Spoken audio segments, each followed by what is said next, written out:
Hello viewers and welcome to Science TV Crunch News. You are with me, Ruth Wairemu, with my sign language interpreter doing the voicing, Tobias Omondi. Thank you for joining us for news at this hour. On to our first news item. The opposition leaders on Thursday entered Vihiga County in Western Kenya to start their campaign tour in the region, where they reprimanded ODM leader Raila Odinga for abandoning the region.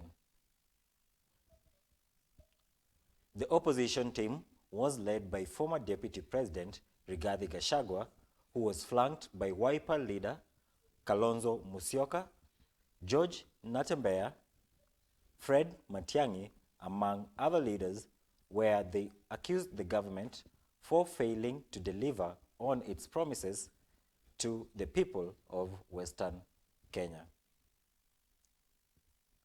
The campaigns were aimed at uniting Western Kenya to join hands together with DCP party in their quest to run for the 2027 general elections in competition with the current regime.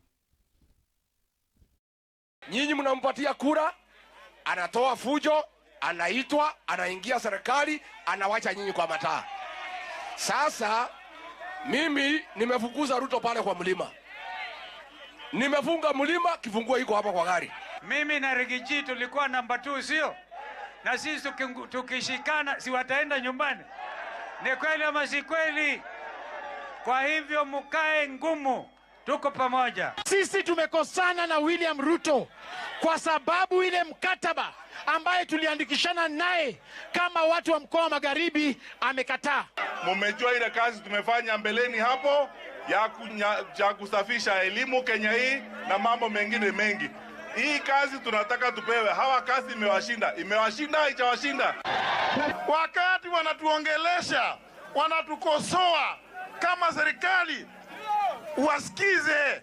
Lakini Kasongo akasema hawa nitawajua. Watanijua wao wenyewe. Lazima tuangalie watu ambao wanakuja kutufanyia kazi. Tumeelewana? Hatutaki viongozi ambao wakati serikali inasema kwamba watu wapigwe marisasi wananyamaza, hawaongei.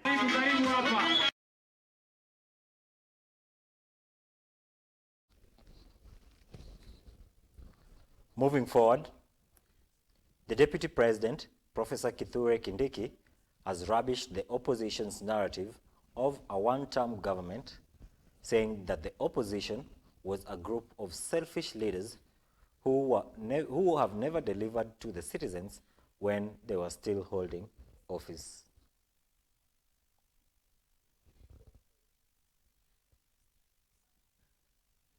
Speaking in Taita Taveta County during a grassroots empowerment program where he was flanked by ODM leaders, led a women program that aimed to empower over 400 women groups in Mwatate and in Taveta constituencies.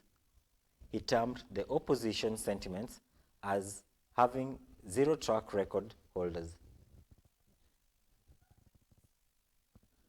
He added that former Deputy President Rigathi Gachagua did not speak for any development program, but instead spoke about tribalism as always. William Ruto alikuja hapa aongei mambo ya barabara, aongei mambo ya maji, aongei mambo ya stima. Kazi yake ni kabila hii na kabila ile, na watu wetu na wasio watu wetu. Hao viongozi tunawakemea. Nyinyi mnasema mnataka uongozi. Agenda yenu, sera yenu ni nini? Ruto must go. Agenda yenu, sera yenu ni nini? One term. Agenda yenu, sera yenu ni nini? Kasongo. We must first of all make sure that President William Ruto ameenda 10 bila break. Tumeelewana? Tumesema 10 bila break. Umeona mwingine mkabila anafika asema hai, mulisikia nyenga ati hai cousin. Ukifika Ukambani, nyai cousin. Ukija Mwatate unasema oh, nyinyi mashemeji zangu. Sisi tumekuja kwa sababu tunataka wamama waweze kufaulu. Wamama hoye, ashuke. Tunasema Mkabila aende asiende. Sasa imebainika iko timu ya maendeleo, timu ya Umoja wa Taifa na iko timu ingine ya kelele na mambo ya bure na ukabila na kusumbua wananchi. Kwa sababu kura tulipiga, sasa hakuna siasa. Kweli si kweli? Siasa itakuja tena baada ya miaka 2. Hapa katikati rais tunaye hatuna.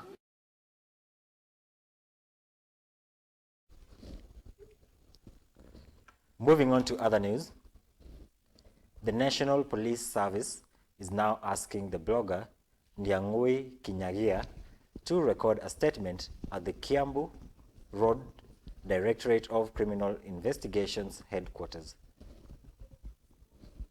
Now this comes after the High Court has ordered the police service not to arrest Ndiangui and leave him to interact with his family and relatives, and he will return to court on the 18th of this month, 2025, for further directions to be given to him.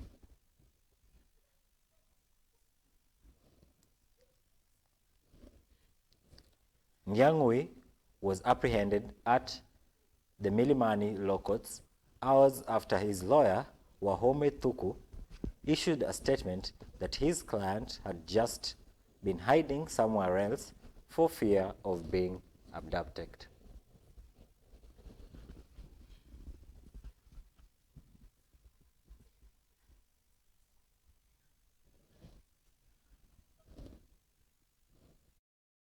The second petitioner may be presented to the DCI officers to record a statement if need be, and it should be presented by his advocate, but he should not be arrested or detained. Once we have a briefing with him as to what has been happening to him for 1 week, we will be able to advise him on what to say, what not to say. Were it not for the judge, Mr. Ndiangui Kinyagia would have not been saved from the jaws of death.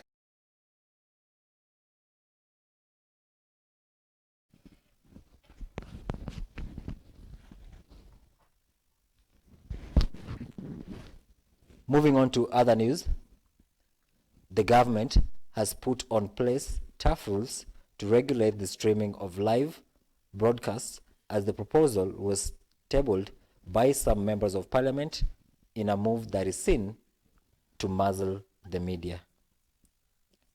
The Information Communication Technology Cabinet Secretary William Kabogo affirmed that the government was correct to switch off the media houses during the last nationwide protest to mark the 2025 commemoration of the deaths of all who died during the anti-finance bill last year.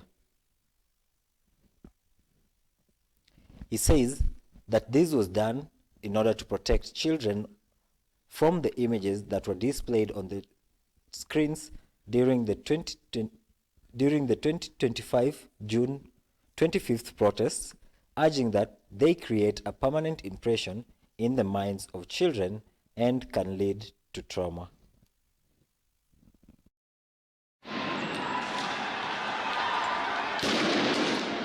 Generally, the main reason of switching off was within the parameters of the watershed period. There was a lot of violence being aired on national TV. And that violence, in my mind, within what we have said, was being aired when children and such like persons were watching TV. When the violence became too much, the committee responsible for advising me did advise that there's a lot of violence being aired on air, and it is going also to children. How do we situate it in a way that it is not left to the whims of the CS? Provide for circumstances in which live streaming can be stopped and when it cannot be stopped. We should be able to, as the Honorable Watch has said, to be able to put it in black and white under what circumstances. When the CS says that you can shoot to kill, outside a police station. Anyone who comes to the police station, shoot them. It is live, and the media reporters are there with their cameras. Are they now responsible for that comment?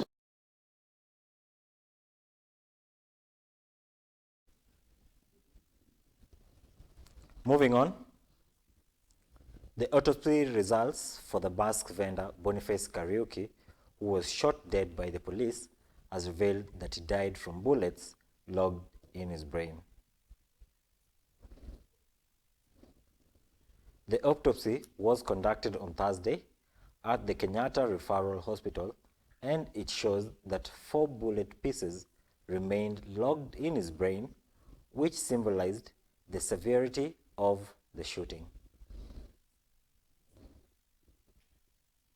As it stands, the 2 police officers who are linked to his shooting had been arraigned but did not plead to allow prosecution to do their work and face murder charges. Now, only 2 days after the mask vendor was pronounced dead at Kenyatta National Referral Hospital ICU ward.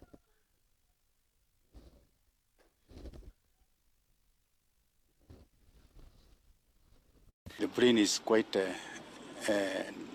disturbed, and the chances of survival are very, very, very minimal. Some particles in the brain, they are rubbery and blackish, and the brain is quite destroyed. They could have not removed them by that time due to the damage. Ilikuwa ndani, walisema iko ndani sana, tukiguza ataaga.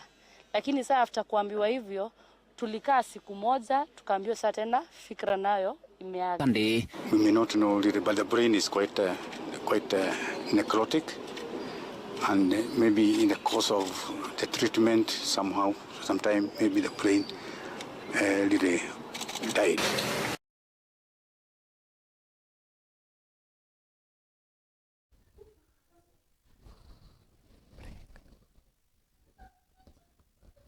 And that story brings us to the end of our news.